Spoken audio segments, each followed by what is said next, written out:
Hello అండి. నమస్తే అందరికీ. యాక్సిడెంట్ కేసులో అరెస్ట్ అయ్యారు సీనియర్ నటుడు Raghubabu. Nalgonda town BRS party ప్రధాన కార్యదర్శి సందినేని జనార్దన్ రావుని కారుతో ఢీకొట్టిన కేసులో రఘుబాబు అరెస్ట్ అయినట్టు తెలుస్తోంది. సినీ నటుడు, సీనియర్ నటుడు అయిన రఘుబాబు అరెస్ట్ అయ్యారు. బీఆర్ఎస్ నల్లగొండ పట్టణ ప్రధాన కార్యదర్శి సందినేని జనార్దన్ రావు యాక్సిడెంట్ కేసులో నల్లగొండ 2వ పట్టణ పోలీసులు రఘుబాబుని అదుపులోకి తీసుకున్నారు. అయితే అరెస్ట్ చేసిన కొన్ని గంటల వ్యవధిలోనే బెయిల్పై విడుదలయ్యారు నటుడు రఘుబాబు. డీటెయిల్స్ చూద్దాం. నల్లగొండ పట్టణంలోని శ్రీనగర్ కాలనీకి చెందిన 51 ఏళ్ల సందినేని జనార్దన్ రావు బీఆర్ఎస్ టౌన్ ప్రధాన కార్యదర్శిగా పనిచేస్తున్నారు. ఆయన కొంతమందితో కలిసి పట్టణ పరిధిలోని రిక్షా పుల్లర్స్ కాలనీ వద్ద దత్తాసాయి వెంచర్ ఏర్పాటు చేశారు.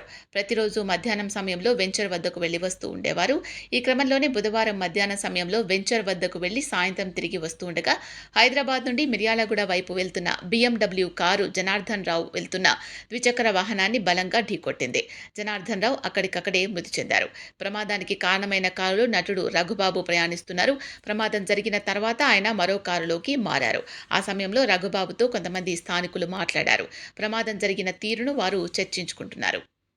ఇదిలా ఉంటే మృతుని భార్య నాగమణి ఇచ్చిన ఫిర్యాదు మేరకు పోలీసులు కేసు నమోదు చేసి దర్యాప్తు చేశారు. జనార్దన్ రావు స్వస్థలం నకిరేకల్ మండలంలోని మంగళపల్లి గ్రామం. ఆయనకు భార్య నాగమణి, కుమార్తె, తనయుడు ఉన్నారు. కాగా రోడ్డు ప్రమాదంలో మృతి చెందిన సందినేని జనార్దన్ రావుకు టీఆర్ఎస్ ప్రముఖులు నివాళులర్పించారు. శాసన మండలి చైర్మన్ గుత్తా సుఖేందర్ రెడ్డి, మాజీ మంత్రి, సూర్యాపేట ఎమ్మెల్యే గుంటకండ్ల జగదీష్ రెడ్డి, నకిరేకల్ ఎమ్మెల్యే వేముల వీరేశం ఆయన భౌతిక కాయంపై పుష్పగుచ్చాలు ఉంచి శ్రద్ధాంజలి ఘటించారు.